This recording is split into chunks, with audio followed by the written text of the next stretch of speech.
6 months is a long time to wait for wedding photos, but it's an even longer time to unknowingly stay married to someone who had already betrayed you before the champagne went flat. When Julian and I got married, everyone described us as stable, the dependable couple, the kind that didn't thrive on drama or chaos, but on routine and predictability. We met in graduate school, built careers side by side, survived cross-country moves and tight budgets, and the quiet, unglamorous parts of adulthood that test people more than passion ever does. Our engagement wasn't explosive or viral-worthy. It was thoughtful and expected and calm, which at the time felt like security. Our photographer, a soft-spoken man named Adrian, was recommended by the venue coordinator. He had an observant face, the kind that studied rooms carefully before lifting his camera. During our first consultation, he asked unusual questions, not just about lighting or schedules, but about relationships, about how we met, about who in the room mattered most to us. I remember thinking he seemed almost too perceptive for someone hired to take pictures. The wedding day itself unfolded smoothly, golden sunlight through tall windows, white florals everywhere, guests laughing easily. I remember catching Julian watching me during the ceremony and feeling grounded by it, like this was a decision we were both stepping into with full certainty. There were small moments that seemed insignificant at the time, like him stepping outside briefly after the vows or my childhood friend, Camille, lingering near him during cocktail hour. But weddings are chaotic and full of movement, and nothing stood out sharply enough to register as wrong. Adrian moved quietly through the crowd, capturing everything. At one point, I noticed him standing still longer than usual near the side terrace, lens angled in a way that suggested he was waiting for something. But then someone pulled me toward the dance floor, and the moment dissolved into celebration. After the honeymoon, we expected the usual delivery timeline, maybe a month or two at most. When the first month passed, Adrian emailed apologizing for a backlog. At 2 months, he mentioned a family health issue. At 3 months, he promised the gallery was almost ready. Julian shrugged each time I brought it up and said photographers were dramatic by nature, that we had our memories, and that was enough. Something about his indifference unsettled me, but I told myself I was projecting frustration onto him unfairly. By the 4th month, I stopped asking because life resumed its rhythm. Marriage settled into something ordinary and predictable, or so I thought. Then exactly 6 months after the wedding, at 1:42 in the morning, I received an email with the subject line "Final Gallery," and beneath it a single sentence that tightened my chest before I even opened the link. I am deeply sorry for the delay. Before you move through the gallery, please make sure you view photo 147 carefully. I read it 3 times, trying to interpret tone through plain text. It didn't sound technical. It sounded personal. I waited until the next evening to open it because part of me felt like once I did something would shift, and I wasn't ready for that shift. Julian was on the couch when I brought my laptop into the living room and told him the photos had arrived, and he smiled casually and said, "Finally, maybe we can print something for the hallway." We sat close enough that our shoulders touched as I opened the gallery. The first images were exactly what you'd expect. Me laughing with my sister while getting ready, Julian adjusting his tie in the mirror, our parents embracing during the ceremony. They were beautiful, candid, intimate in a way that made me momentarily forget the strange note attached to them. We clicked slowly, reminiscing about details we had already started to blur. Then I remembered the number and scrolled down the grid of thumbnails until I saw 147. It was taken during the reception near the terrace doors where guests stepped outside for air. At first glance, it looked ordinary, Julian standing close to someone in conversation. I almost felt relief, assuming perhaps Adrian had made a technical mistake. Then I clicked it. The image sharpened and the world narrowed. Julian wasn't just standing close to someone. His hands were on her waist, fingers pressed firmly against the curve of her back, his mouth inches from hers. The woman was Camille, my closest friend since childhood. The lighting was dim but clear enough to see her eyes closed, her hand gripping the front of his jacket. Their bodies were angled toward each other with unmistakable familiarity. This was not a misinterpreted hug. This was intimacy. My first reaction wasn't tears or anger. It was disorientation. I felt like I had opened the wrong person's wedding gallery. Julian went completely still beside me, and that stillness told me more than panic would have. I zoomed in, searching for some alternate explanation, some accidental overlap of movement. There was none. The timestamp in the corner showed it was taken 38 minutes after our first dance, 38 minutes into celebrating forever. I didn't look at him immediately. I kept staring at the screen and asked calmly why his hands were on Camille like that. He inhaled sharply and said it wasn't what it looked like, a sentence so predictable it almost felt rehearsed. I scrolled backward through the gallery, and that's when I noticed the sequence. Photo 142 showed Camille stepping outside alone. Photo 143 showed Julian watching her through the glass. Photo 144 showed him following. Photo 145 captured them mid-conversation, close but not touching. Photo 146 showed his hand brushing her arm, and then 147 froze the escalation. I felt something colder than anger settle into my chest, because this wasn't a stolen second caught out of context. It was progression. I asked if this had happened before, and he said no too quickly. I asked why he looked like someone who wasn't surprised, and he said he was shocked that Adrian would invade privacy like that. That deflection sharpened something inside me because he didn't deny the intimacy. He criticized the documentation. I scrolled further and found more terrace shots, but none as explicit. For a moment, I wondered if 147 was the only undeniable one. Then I saw a small folder at the bottom labeled unselected. My pulse quickened. Julian reached for the laptop saying maybe we shouldn't dig, and that hesitation confirmed what my instincts already knew. I opened the folder. Inside were additional frames Adrian had not included in the main gallery. Photo 198 showed Camille and Julian earlier in the evening near the bar, his hand resting low on her back. Photo 203 showed them laughing too closely, foreheads almost touching. Photo 214 showed them in a hallway behind the reception room, her fingers hooked into his belt loop. And photo 221 erased all ambiguity. They were kissing, fully, intentionally. The timestamp placed it during the cake cutting. While I was smiling for guests and feeding him frosting, he had stepped away minutes earlier and pressed his mouth against my best friend in a dark corridor. I felt the kind of clarity that arrives not with screaming but with silence. I closed the laptop slowly and finally looked at him, and what struck me wasn't guilt but calculation, like he was assessing damage control. I asked how long. He hesitated, and that hesitation told me the wedding was not the beginning. He said it was complicated. I asked him to simplify it. He admitted they had been talking more frequently during the months leading up to the wedding, that it started as venting about stress and escalated emotionally. I asked if they slept together before the wedding, and he didn't answer immediately, and in that pause, the foundation of my marriage cracked audibly in my mind. He said it happened once during my bachelorette weekend when I was out of town. He said it was a mistake fueled by doubt and fear. I asked if he planned to marry me anyway, and he said yes because he loved me. The contradiction was so staggering I almost laughed. Love does not coexist comfortably with contingency plans. I asked if Camille expected him to leave me, and he said she thought he might call off the wedding, but he couldn't humiliate our families like that. Humiliate. The word echoed because apparently public embarrassment weighed heavier than private betrayal.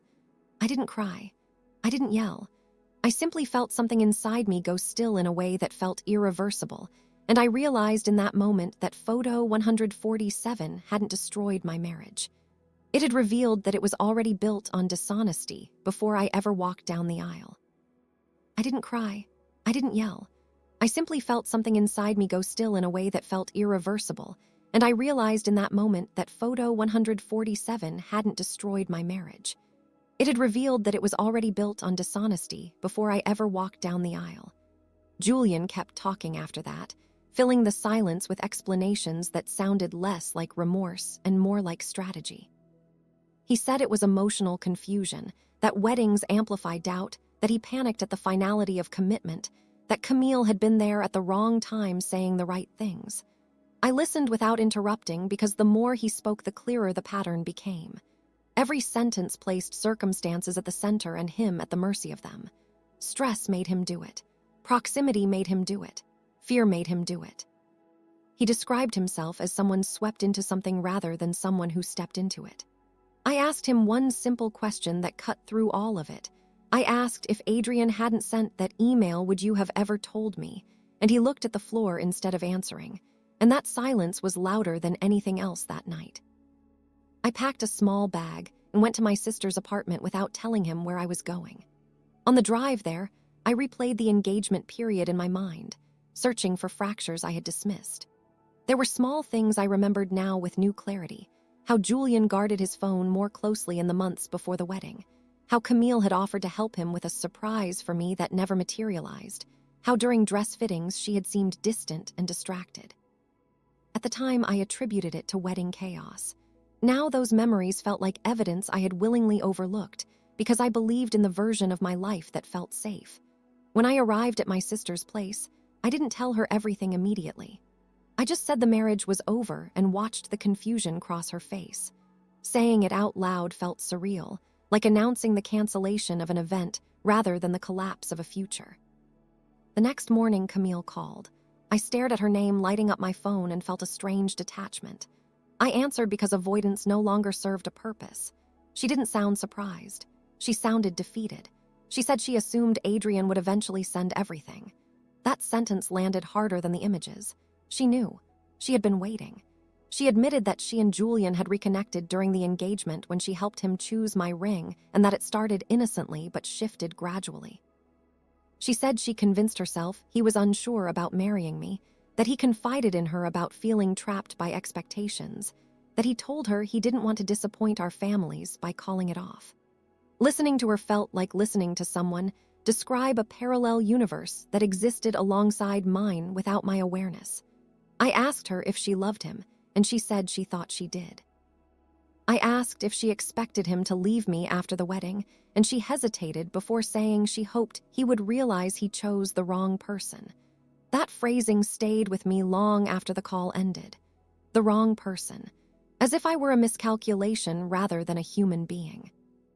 Later that afternoon, I emailed Adrian. I thanked him for sending the gallery and asked directly why he chose to single out photo 147. His reply came several hours later, and it was longer than I expected. He wrote that during the wedding, he had noticed interactions between Julian and Camille that felt inconsistent with the way newlyweds and best friends usually behave. He said photographers develop instincts about body language, about glances that linger too long, about hands placed where they don't belong. He hadn't intended to interfere, but as he edited the gallery, he realized the sequence told a story that might matter more than the posed portraits. He delayed sending the photos because he wrestled with whether it was his place to reveal it. In the end, he decided that documentation is not interference, that truth captured through a lens doesn't become less real because it's inconvenient. Reading his words didn't feel comforting, but it did feel grounding. Someone outside the situation had seen what I hadn't. Julian came to my sister's apartment 2 days later asking to talk. He looked exhausted, less polished than usual. He said he made a catastrophic mistake, but insisted it didn't define his feelings for me. He said he was confused and scared, and that calling off the wedding would have caused irreparable damage. I asked him why protecting his reputation mattered more than protecting our marriage, and he didn't have an answer that didn't circle back to himself. He admitted that he and Camille had discussed what would happen after the honeymoon, that he had considered telling me then, but every time he imagined the fallout, he chose delay instead. Delay became their strategy. Delay until after the venue deposits were non-refundable. Delay until after guests booked flights. Delay until after vows were spoken. Delay until after the honeymoon. Delay until there was no clean exit left. Hearing that pattern crystallize made something inside me settle permanently. This wasn't a single lapse in judgment. It was sustained cowardice. The real fracture between us surfaced when I asked him what he would have done if Adrian had never sent the photos. He tried to say eventually he would have ended things with Camille and recommitted to me fully, but even as he said it, his voice lacked conviction. Because recommitting requires confession, and confession requires sacrificing control. Julian preferred managing perception. I saw it clearly now in ways I hadn't during our years together. He avoided confrontation by smoothing edges, avoided discomfort by postponing it, avoided consequences by compartmentalizing. Our relationship had worked because I was steady and forgiving, and often chose harmony over digging into unease. In a way, our compatibility had enabled his avoidance. Within a week, I met with a lawyer. Filing for divorce less than 7 months after a wedding felt surreal, like returning a purchase that had barely been used, but the absurdity of the timeline didn't outweigh the clarity of the betrayal. My parents were devastated, not because they blamed me, but because the public narrative shifted so quickly from celebration to scandal. Extended family whispered about what had happened. Some asked if I was overreacting, if a kiss before the marriage had officially begun was worth dismantling everything. That framing almost made me laugh. It wasn't the kiss. It was the deception. It was standing at an altar knowing you were holding someone else's secret in your pocket.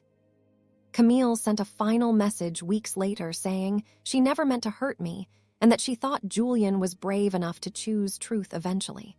That word brave lingered. I realized both of them had mistaken silence for strategy and secrecy for protection. Neither of them were brave.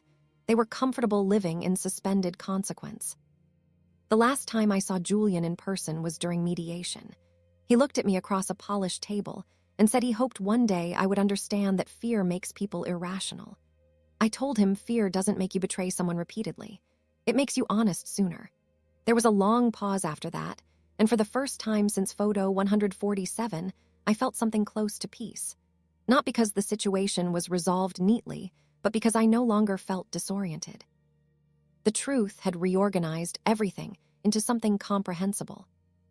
Months later, after the divorce finalized, I printed one photo from the wedding. Not a romantic one, not a posed portrait. I chose a candid image of myself alone near the window before the ceremony, sunlight on my face, unaware of what was unfolding behind my back. I keep it not as a reminder of humiliation, but as a reminder of clarity. That version of me deserved honesty. When people ask why I ended a marriage over a photograph, I tell them it wasn't about what the camera caught. It was about what the camera confirmed. Sometimes betrayal doesn't shout. It stands quietly in the corner of your own wedding, waiting for someone else to notice it. And when you finally see it, you can't unsee it. Filing for divorce the next day wasn't impulsive. It was the first decisive act in a story that had been written without my knowledge